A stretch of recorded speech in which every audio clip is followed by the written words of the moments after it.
you are not wrong for wanting the truth. There is nothing wrong with you for wanting to know where you came from and for seeking out the truth, even if the people who raised you don't want you to do it.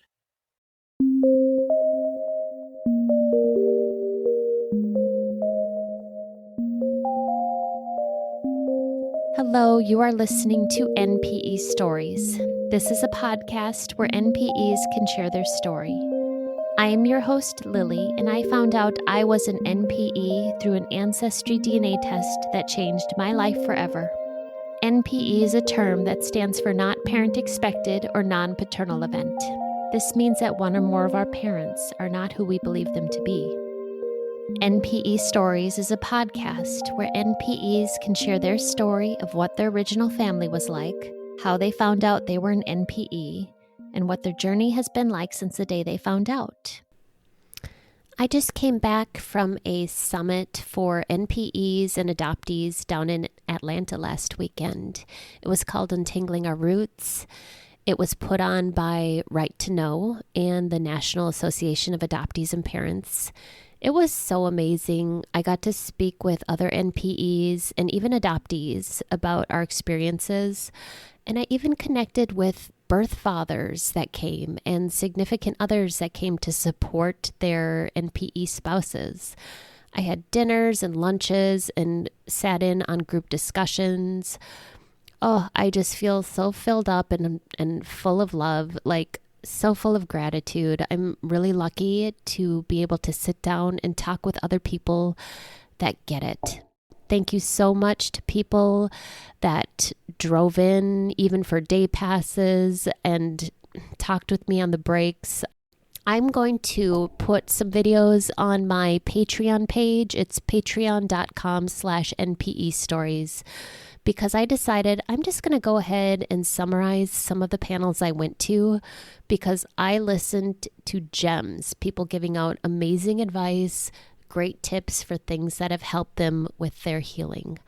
Thank you so much to people that went to the summit with me, sat with me, talked with me. You've been on my mind all week, and I just feel better about my situation, which is exactly why we have community, right? And it's why we have this podcast.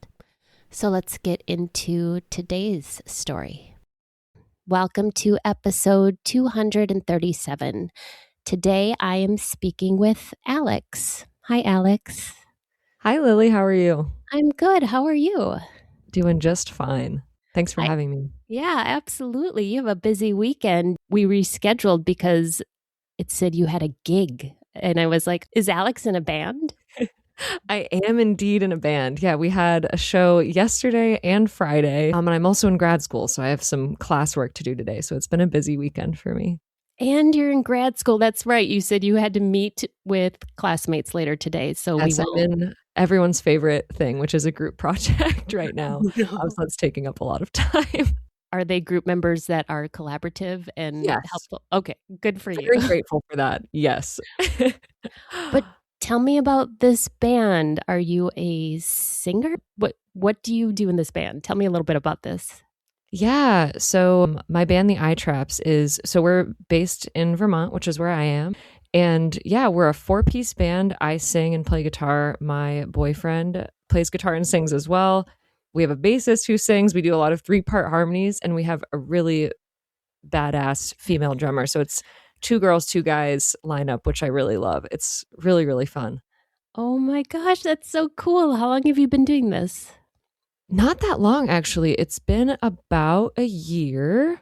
No, actually, maybe a little longer, about a year and a half. But I've always played music, and that actually is a really funny part of my story and how things have developed, which I'm sure we'll get into later. But yeah, music has always been really a big part of my life, but the band stuff has only been for the last year and a half-ish. I love that. And are you at the point where the gigs are still exciting, or have you reached the point, I'm just speaking from other musician friends I have, where the Friday, the Saturday nights are consuming and you're busy with gigs? Where are you at with your performances? Yeah, I mean, at this point, obviously there are weekends where it feels like a lot and it's overwhelming. But right now, since we're in the band sense, pretty new, it still feels really exciting and fun. And we have a really great community around here. So when we're playing locally in our city, it's just really, really wonderful. Our show last night was just it was just beautiful. So we have a really great community scene around here, which makes it feel a lot more rejuvenating than draining. But yeah, it varies week to week though. There are days where I'm sleepy. Oh, that's so exciting. You just performed last night. So the adrenaline rush, the excitement. Yes. Oh, I'm happy for you. That's great. Thank you. So we will find out more about how music is part of your story. Let's go back to the origin story. Why don't you tell me who was in your raising family and a little bit about your childhood? Yeah, absolutely. So I was raised by my two parents. We'll call them Dave and Sally.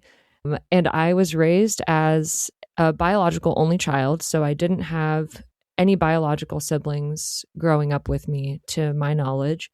My mom is a social worker, as am I now, but my mom is a social worker and she worked in children's services. So throughout my life, I had foster siblings, and there were always kids. We just always had kids in the house. So I didn't grow up in the most traditional only child environment.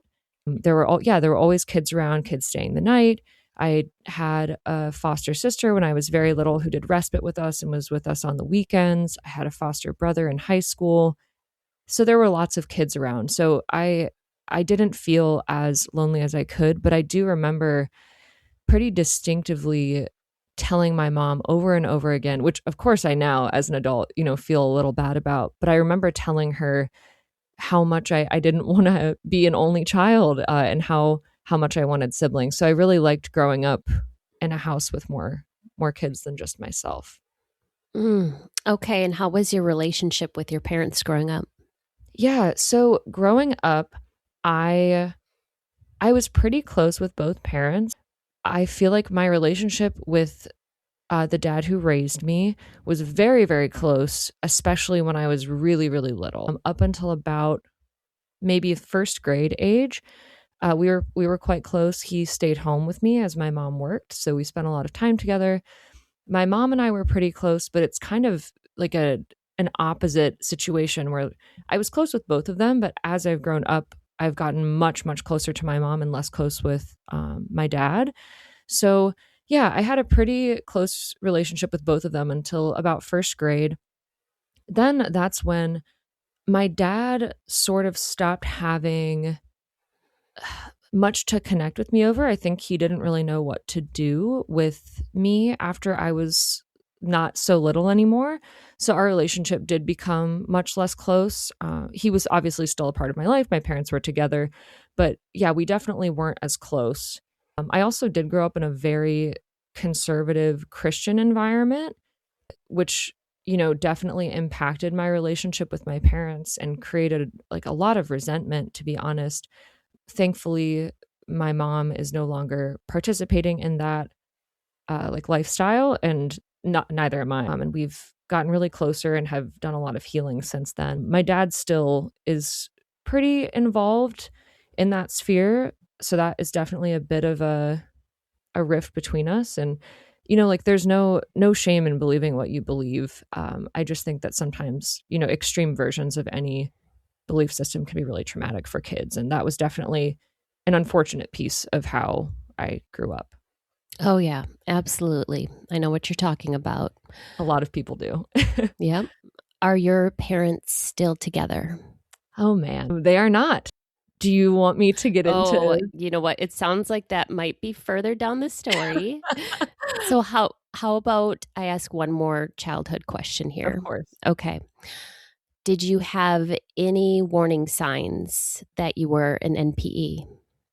Yeah, it's funny. I love this question now because obviously, before I found out, if you would have asked me, I don't know that I would have put it together and said yes. But now that I know, there are so many moments I look back on that stand out to me way more now. So I have very, very curly hair, like super curly, big hair. And I remember straightening it every day, as most of us millennials did Yeah. for all of middle and high school, and always asking my parents, like, where the heck did this come from? And them saying, well, your dad, when he was younger, had his hair was pretty curly. Like it looked like that. I was like, okay, I guess that makes sense. And there are other features. Like I am very tall and I have really, really long arms and legs. And growing up, it was super challenging to find clothes for me. And I remember crying as a kid numerous times over not being able to find clothes and always asking my mom, like, why is my body like this? Like where do I come from? Like who else in our family looks like this? And I at the time, growing up, I was like, well, these are just middle school thoughts. Everyone has challenges like with what they look like. Another thing that also ties in later, and it's kind of silly, is I have a very unique nose. It has character to it. And it is something that I grew up really, really not liking about myself and having so many questions about and asking my mom, like, what? My mom is super beautiful. And I remember growing up asking her, like, why don't I look like you? Like, where did this come from? Like, and even asking in like elementary and middle school, well, when I grow up, can you please help me get a nose job? Like, I don't understand why I look like this. So I had a lot of insecurities as a kid because I didn't have people in my life who resembled me. And I, growing up, even as an adult, before I knew that I was donor conceived, I just thought of those as typical middle school insecurities. I didn't think of it as more than that. But now that I know where I come from, it all makes so much more sense that I was just looking for resemblance and I couldn't find it anywhere. And it made me really insecure.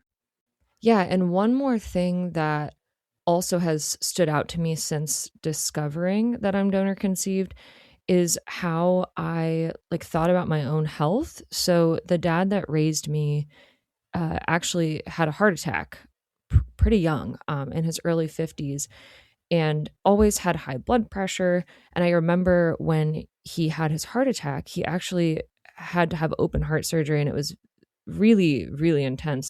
The doctor said, yeah, like this level of heart disease is like 70% genetic, which was terrifying for me. I was in my mid 20s when this happened, and I already had some anxiety about my health because my dad growing up had some other health issues. So I was constantly getting blood work done. And I was like, well, I was always training for some sort of running situation because I was like, I have to keep my heart healthy. Like I'm prone to heart disease. My dad's mom died of lung cancer and breast cancer. She had both. So I was very scared of getting cancer. And I do remember like telling my parents, oh, I got my blood work back, like my cholesterol's low, like I'm feeling good, like everything's good. But just always having this worry in the back of my head that I wasn't doing enough for my health, because of the health of the dad who raised me. And yeah, I mean, obviously, I'm sure we'll talk about this more, but I don't have too much resentment towards my parents for not telling me sooner. But there are definitely moments, especially when it comes to the health stuff, where I'm like, man, like this was an opportunity to erase some anxiety for me, and no one said anything. Oh, wow. Absolutely. You didn't realize, you didn't know your true medical history at the time, but just having that stress all the time, that underlying stress of this is in my paternal line, this is in my family medical history,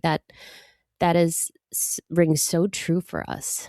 Yeah, and I've heard and seen on Reddit and Facebook and all these groups I've joined, people having really similar experiences where one of the parents that raised them had a lot of health issues that they were concerned about for their entire life until they realized that things weren't as they seem. Yeah. Yeah. How did you find out you were an NPE? Yeah, so this is a bit of a story. So, as I'm sure it is for most folks. So, fasten your seatbelt. No, so also I like to think that like humor can exist in these spaces and we have to laugh sometimes because it's all just so wild. So, if I'm laughing, it's not because I think it's a joke, it's because it's like sometimes so unbelievable and the only way to get through it. But yeah, so I and this is another piece of me thinking now in retrospect, maybe there was like an intuitive part of me that knew something was off. I had been asking for like a Ancestry or 23andMe like DNA kit for years for Christmas from my parents, and no one had ever gotten me it. And I thought that that was because it was too expensive. And I really hadn't thought much about the fact that, I've asked for this a few times and no one's gotten it for me. That's weird. But my boyfriend actually bought me a test 2 years ago, or almost, it's 2 or 3. Wow, I can't even remember. I think 2 years ago at this point, he got me one for Christmas. And it was supposed to be a surprise. But when it came in the mail in November, it came in like a branded package. So I saw it and it said like 23andMe all over the box, and I knew what it was. So I was really, really excited. It came in early November, and my boyfriend was like, you know what, like, let's see how long it takes to process. If you take it now, it might be ready by Christmas and it'd be fun. Like, we could share your results with your parents at Christmas. That could be a really cool experience. So I thought that was a great idea. I found out that if I took it in early November, I would definitely have the results by Christmas. So I did the sample and then I mailed it in. And a few weeks later, I went to visit my parents. They live in a different state. I went to visit them for Thanksgiving. My boyfriend could not take off work, so I was there alone. I have a job where I can work from home. So I brought my work stuff with me and was just planning to like spend 5 days with my parents, but work a few of those. So I got to town. Everything seemed completely normal. I told them about the test the first day I was there and said, hey, like, I'll have my results by Christmas. This will be really fun for us to look through together. We can look into our ancestry. Yeah, and just see where we come from. And I thought it was a really cool opportunity for all of us. And again, no one acted weird. It was very, very normal. So I told them about it. Nothing stood out. We went on with our day. I was working from home at their house, at their kitchen table. And my dad also works from home. He came into the room and said, hey, do you have a second? And I like looked at my calendar and was like, yeah, I have a meeting in like 15 minutes, but I have time right now. And he sat down with me and said, so your mom thinks this is a big deal. And I know you won't think it's a big deal. And I just wanted to tell you before she made something out of it, made a bigger deal out of it than needed to be made. And he kept saying over and over again, I know you won't think it's a big deal. I know you won't think it's a big deal. And then he said, he like sits down and he says, when we had you, we used sperm mixing. And something I didn't share earlier is that I grew up knowing that I was an IVF baby. My parents were super open about that. They tried for years, I think 5 years, a long time to get pregnant. And there were lots of miscarriages. It was very traumatic for my mom. But I was never told that donor sperm was used. So my dad sits down and says, we use sperm mixing to have you. So there was like a donor involved, but you're still my kid. And it really doesn't matter. And I knew you wouldn't think it's a big deal. So I thought I'd just tell you now. And I mean, obviously, I was just floored and had never heard of sperm mixing. And, just there are so many questions that come to mind. And I was so surprised that none of them were coming out. And then he stood up and said, don't tell your mom I told you. It'll just upset her. But I have to go back to work. And he left. Yeah. So I sat there and pulled up a browser on the internet and started Googling sperm mixing and was finding all of these Reddit threads about people who were also born in the 90s, who were the product of sperm mixing, which I don't know if this has been talked about on your podcast before, but like basically it's a practice where if for a long time someone is trying to conceive and the sperm is the issue, and it's not working. Back in the day, I don't think it's practiced anymore because of how unethical it is, or it's practiced a lot less.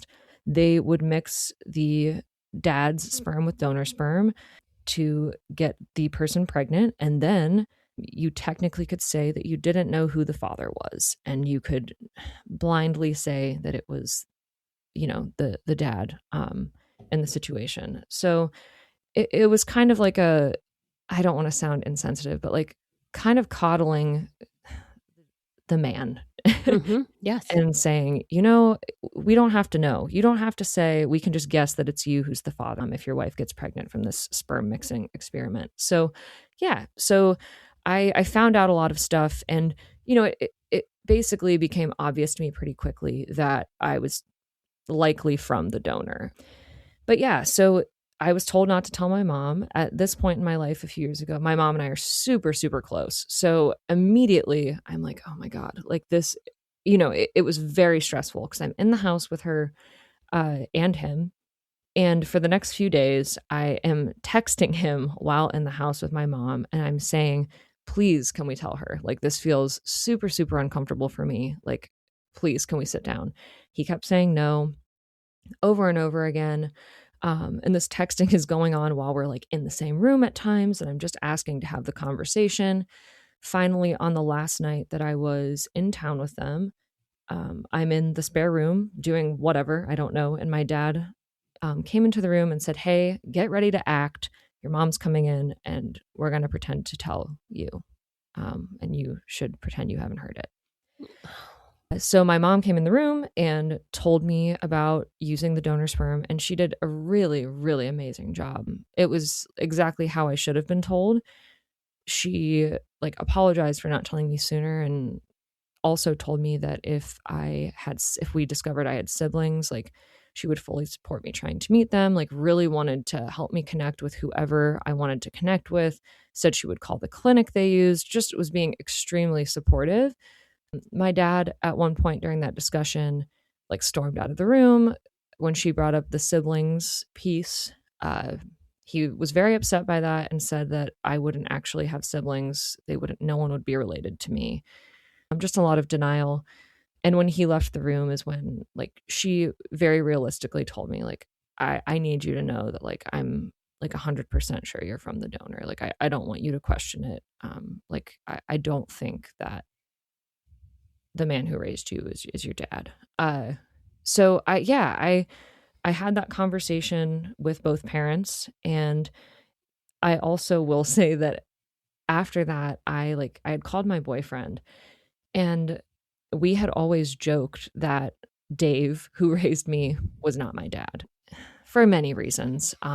But we had always said there's just no way you're related. So it was really funny to call him and be like, dude, we this ongoing joke we have is an actual real thing. So after that discussion with my parents, we were sitting on the couch watching a movie together, acting normal. I still didn't feel great because I had basically been lying and keeping a secret myself like them. And after my dad went to bed, my mom turned to me and turned off the TV and said, I want you to know I know everything. And I was like, oh, my heart absolutely dropped to the floor. And she told me that during the movie, she had gotten up to make us popcorn, and my dad had left his phone open and unlocked on the kitchen counter to my text conversation with him. Mm-hmm. So she saw me saying, please, can we tell mom? Please, can we tell mom? So she knew that he had told me without her. Mm-hmm. So subsequently, I left town, and this ended up leading to them getting divorced.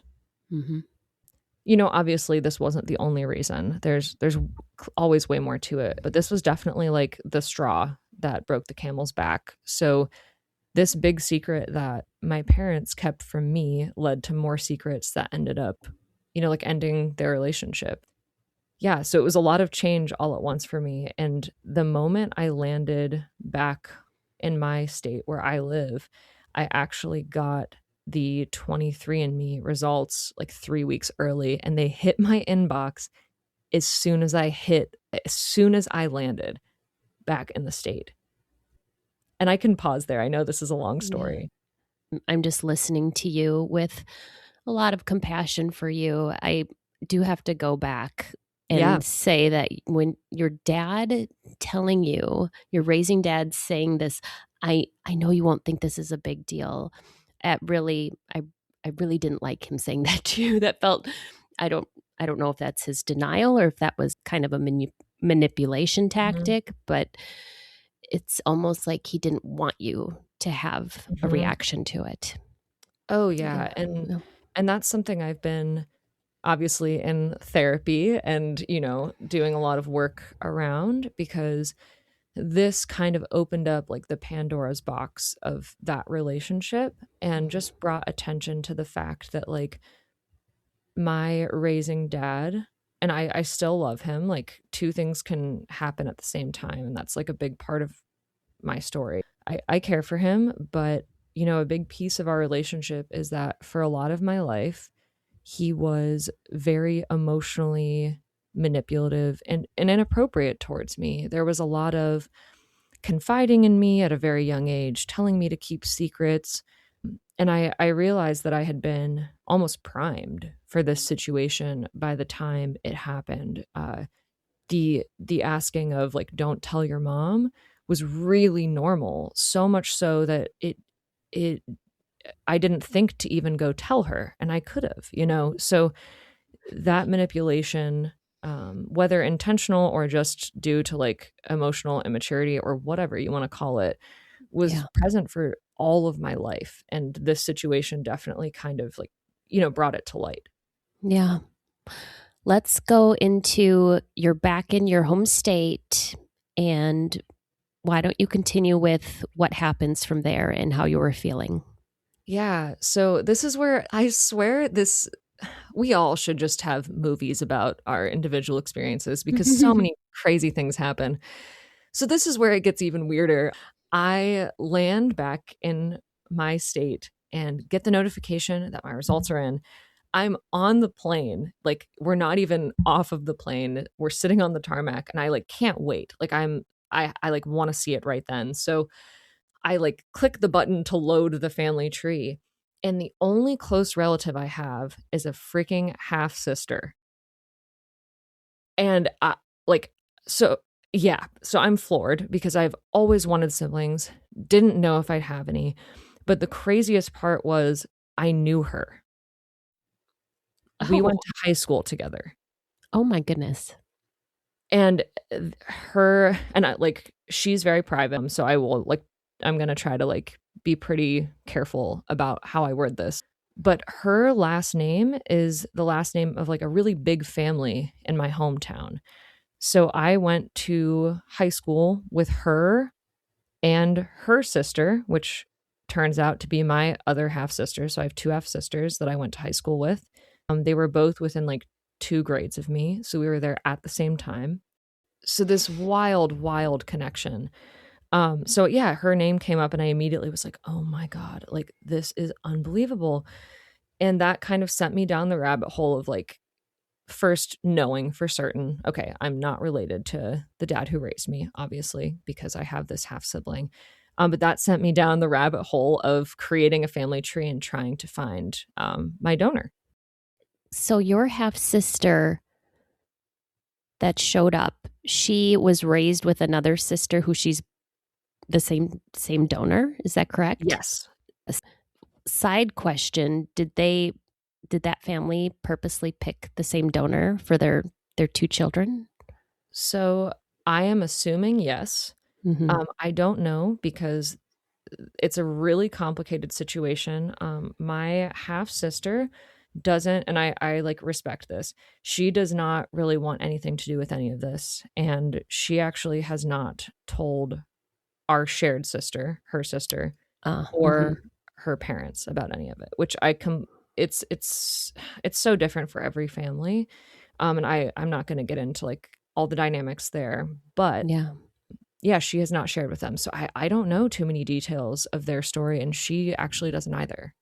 Yep, I get it. And you're respecting her the way she chooses to play this out. And I think that's great of you to respect her wishes. But yeah, not everyone wants to go for a search Mhm. like we do. Totally, and I also think that, like, part of the reason I was comfortable going on this journey was because I felt like a black sheep my whole life, and I don't think that was her experience, which is amazing for her. So I wanted to find where I came from because I felt really different, forever. So, did you go searching for your donor? Yeah, so and I don't have TikTok anymore because it's far too addictive and I don't want to be on my phone that much. But I did make a TikTok about my experience and finding out I had siblings I went to high school with, and it got some traction. It like went reasonably viral, and an organization reached out to me and said, "Hey, like we provide like the search angel services and we think we can help you find him." So I gave them all the info they needed. And yeah, they literally found the donor. I think it took like 36 hours. So things went really fast. I mean, I made this post and within a week I heard from them and found out who he was. Oh my goodness. Okay, how did that go? It was, I mean, s- it was wild. I mean, from the moment I saw a picture of him, I was just floored because of the similarities in our appearance. And then I did some digging of my own and found out he has a son. So I have a half brother. And yeah, I did some creeping on Facebook. And immediately the first picture I saw of him was him with a guitar. Yeah, and you know what I mean? Like this, neither of my parents are musical, God bless. And yeah, all of his photos are of him like playing music. And he also like has a great like fashion sense and dresses pretty eccentrically, as do I. Like this very artsy, creative human. And I immediately like saw myself in him and almost couldn't believe it because I was like, am I just making up these connections because I want it to be true? Like it was that unbelievable. Did you reach out to him? So I did eventually, but I did wait. I waited about a year because I was trying to weigh like I didn't want to blow up his life, because he has a kid and I didn't know what their dynamic was. So I waited a while, and I also wanted stuff with my family, like this wild divorce situation, just all the trauma of the situation. I wanted it to settle a little more before adding more pieces to this crazy puzzle. So I waited a year and wrote a letter and did the thing with UPS where you can like you pay a little extra and then you get notified like when the person like they have to sign for it and you get notified when they receive the mail. Yeah. So, yeah, I waited a year. I found their address like a total stalker. And I sent a letter in the mail and I got the notification when they got it. They meaning the donor and my brother. My brother's mom, like they're divorced, so she's not living with them. So it's just the two guys living in the house together. And yeah, I got the notification when they got the letter, and I had put my phone number in it. And within 30 minutes of the UPS notification, I got texts from my brother and my donor Oh, that were, wow. yeah, and they were literally so kind and amazing. And yeah, it was beyond anything I could ever expect. I thought for sure that my brother would be like, "What the heck? Like, who is this girl? Like, what did my dad do?" You know what I mean? And I thought the donor would maybe be like kind enough and like cordial, but like they both immediately like were open to me as family, which was very crazy. And I know for some folks that'd be very overwhelming, but in a weird way, like I think it's what I needed and I didn't even know it. Mm. So, did the son know beforehand that his dad had been a sperm donor? No. And the really wild thing about it, which the clinic, I actually ended up calling the clinic on my search before I found the donor. The clinic said this too, so it's backed by like documentation. But my donor told me that he only donated for like 3 months when he was in college, and that made him think that it was super unlikely that it ever led to anything. So he had told, some people in his life, but had not told his son. But another like spooky coincidence is that he told me, he's like, you will not believe this. Like, I haven't talked about this in years because I never thought it would lead to anything. He had just told his best friend about his donating sperm like the weekend before. He was like, I just felt like I wanted to talk to someone about it. And he had not talked about it in years. And then a week later he gets this letter from me. Oh, wow. Chilling. Yeah. Wow. Yeah. Did you have a conversation with him about what you saw on your DNA results? We didn't talk about those things right away because I wanted to like protect my sister's privacy, because she does not want to know the donor, which is super fair. He actually like in his own Googling of me found my video on TikTok, and then he messaged me and said, hey, I think we should talk. I just saw a video of you saying you have siblings that you went to high school with. And I was like, oh no, like I just outed her. But we had a really amazing conversation, and he's very respectful of her privacy and was like, he was like, I obviously like am here if she ever changes her mind and you can connect us, but I don't need to know anything else. So still able to like maintain like her privacy with him. And he was really respectful about it. Yeah, no, I understand both you and your, I don't know, do you call him biological father? Is that comfortable for you? That's what it has become now. At first I was not sure, but Right, yeah. of course. Yeah, that's such a strange transition to Mhm. a donor to biological father. It sounds like you guys are both very respectful of, your half sister, anyone else that doesn't want to be part of this process.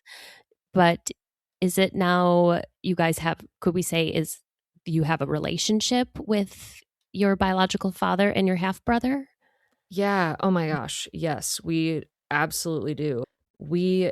And like I said earlier, like I know this is not a typical donor conceived situation at all.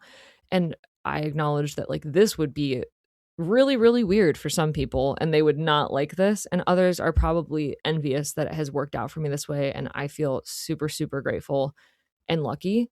But my biological dad and my brother were literally just here visiting last weekend. That was like our second visit with one another.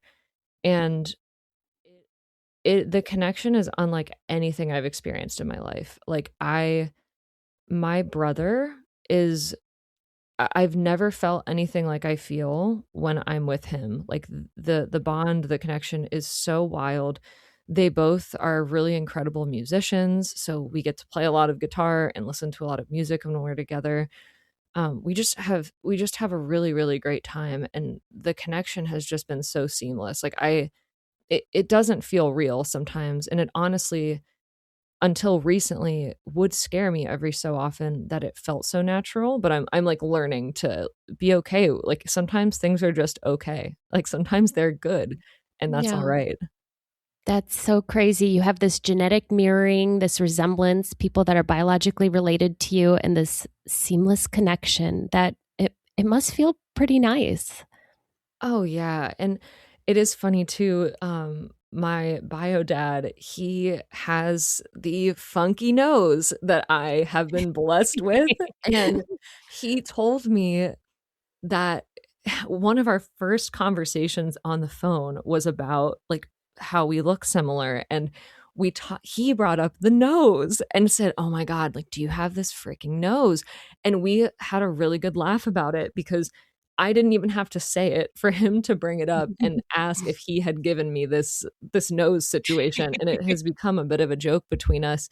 But also, like, the beautiful thing is now that I see myself and this other person, like, he's tall and like gangly like me. My brother has this like beautiful curly hair. I now that I see these parts of myself and other people, I appreciate them and like love them more. So it's been really amazing. Yeah, just to like obviously make this connection, but also see these physical traits in other people too.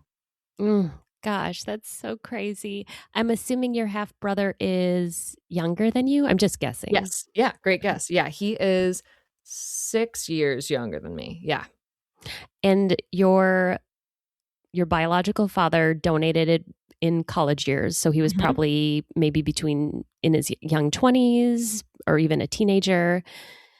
We were at a conference last weekend and we were talking at length about sperm banks and Mhm. just you are definitely in this community, so you know just how incredibly manipulative it is that they place themselves in either, well, one, poor rural areas, military cities, or college campuses, always with Mhm. the young men that have not, their brains aren't fully developed. They're not thoroughly thinking through what's this going to be like in 10, 20, 30 years. It's really wrong, honestly. Yes, you've totally hit the nail on the head, and I'm sure he'll probably listen to this and we'll get to talk about it, but I think he would tell you that the reason he stopped donating after only a few months was he started having like these moments of, I don't know if it was panic, but like moments where he was like, "Oh shit, like Yeah. I wasn't thinking big picture about this and this could be really big later." But yeah, Yeah. he was a young college student when he was approached about it. Too young to be thinking about this stuff. Yes, and they're given cash. You don't actually think that your sperm will be used to create life. Mhm. It's yeah, it's incredibly manipulative, and I I I hope that legislation is passed about that one day. That's but Me but too. moving on. It sounds like you have this, well, beautiful relationship, really nice relationship with your newfound biological family. Do you anticipate more siblings entering your life? So, I think no, Yeah. but I wouldn't be shocked either way, I think. Yeah. But I lean towards probably not just based on how long he was donating, but I mean, this stuff is so unpredictable. I can't give a solid answer. Yeah. I'm surprised there's already a few of you just with only 3 months of donating. It just goes to show how little we understand the process and what the clinics do with their donations. Mhm. Absolutely, yeah. Yes, Alex. So, do you have any words of wisdom or anything you want to share with someone else going through with this same thing? Yeah, I definitely do. So something I think I mentioned a little earlier, but that I try to think about and like have space for in my life is that there can be many different things existing at once. So you can have like these feelings of anger, maybe towards, the parents that raised you for not telling you sooner, but you can also love them, which feels really conflicting. And then you sit and wonder which is the truth. And like, I'm here to say, like, all of it is, all of it's the truth because it's your experience. And you don't have to pick one. You're allowed to feel all the feelings about the situation.